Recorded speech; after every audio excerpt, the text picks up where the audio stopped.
এজন্য ছেলেরা মানুষের বেডি চাইয়া মোবাইল টিপ্পা আর এই চুল পিছনের দিকে ফিরাইয়া খুব চালাক মনে করেন। এটার মধ্যে চালাকির কিচ্ছু নেই, খারাইয়া মুতার মধ্যে চালাকির কিচ্ছু নেই, বরং এটা কুত্তার জিন্দিগি। আর কুত্তার জিন্দিগি কোনো ভদ্র মানুষের পরিচয় হইতে পারে না।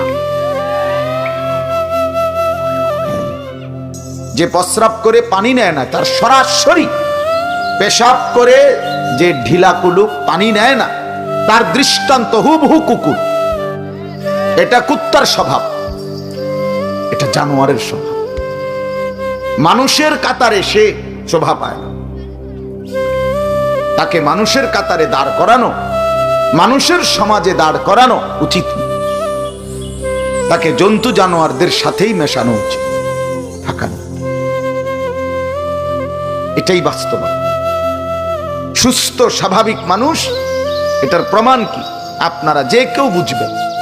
6 মাসের কোলের বাচ্চাও পেশাব করলে সে চিৎকার শুরু করে তার হাফ প্যান্ট বদলাবার জন্য। 1 বছরের বাচ্চা কোলের, সেও পেশাব করে চিল্লায় তার হাফ প্যান্ট বদলাইবার জন্য। এটাই স্বাভাবিকতা। এটা তার, তাহলে বোঝা গেল মানুষের সৃষ্টিগত স্বভাবজাত চাহিদা যে সে নাপাকি পছন্দ করে না, সে পেশাব কি করে না।